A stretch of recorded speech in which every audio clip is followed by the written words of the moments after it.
Good morning everyone, and welcome back to another video of mine. I'm Mike from GoalHealthy.today. Today we are gonna go through the balance in life. As you know, we need a healthy balance in a lot of things, like our nutrition, our exercises, and we even need a healthy balance in life itself. Today we're gonna go through the balance in nutrition. Alright, now let's get started.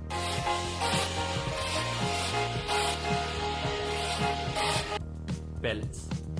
We try to find our balance since the early stages of life, like trying to balance our heads when we were babies, or when we trying to learn how to crawl, we would balance ourselves on our arms first, or even when we trying to learn how to walk, we would hold on to something and try to balance ourselves on our legs and stand, and then balance ourselves taking steps forward and trying to walk. Even as we get older, when we try to learn how to ride a bike, we would try to balance ourselves on the bike and not fall off. So to me, finding the right balance is very important. And with anything, you cannot lean towards one side or the other.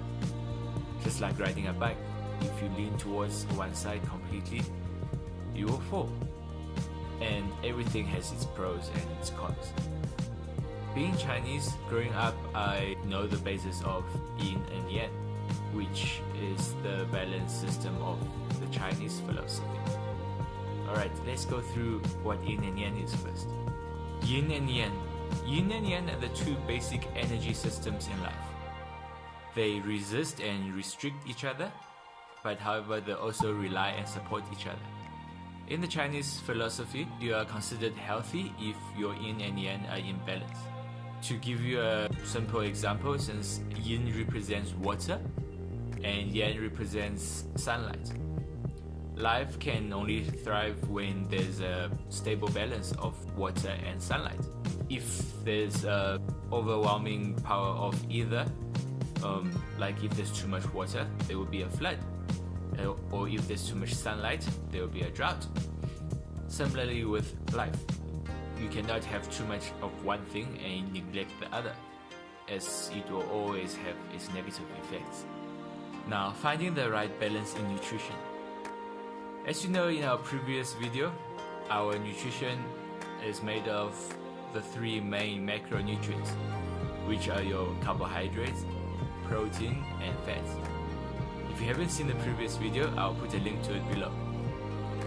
Now, finding the right balance of these three macros that suits your body type and lifestyle is very important, as the right balance will help you be more energetic, which will help you with your recovery, and it will even help you lift your mood.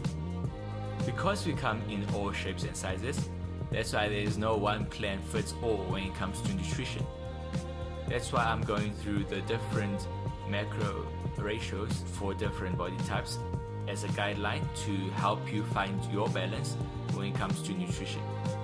I'll also put a chart below at the bottom of the screen somewhere here to help you get a clearer understanding. For people that are naturally thin with a high tolerance for carbs, like my wife, and I must say I envy those people, your ratio should look something like this.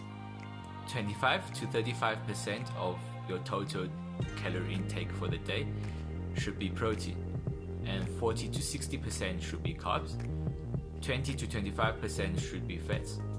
As you can see, there's a gap in between all the macros.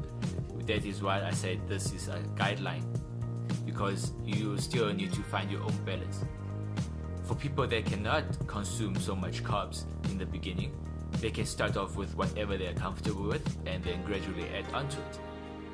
If you are well built and happy with your physique, I suggest a ratio of 25 to 35% protein, 30 to 40% of carbohydrates, and a 25 to 30% of fat. As you can see, this is a well-rounded off and more maintenance kind of balanced macros. If you are thick and broad like myself, I suggest a ratio of 40 to 50% of protein and 15 to 30% of carbohydrates, while a 30 to 40% of fats from your total calories from your daily intake. This, as you can see, is much lower in carbs and higher in protein and fat.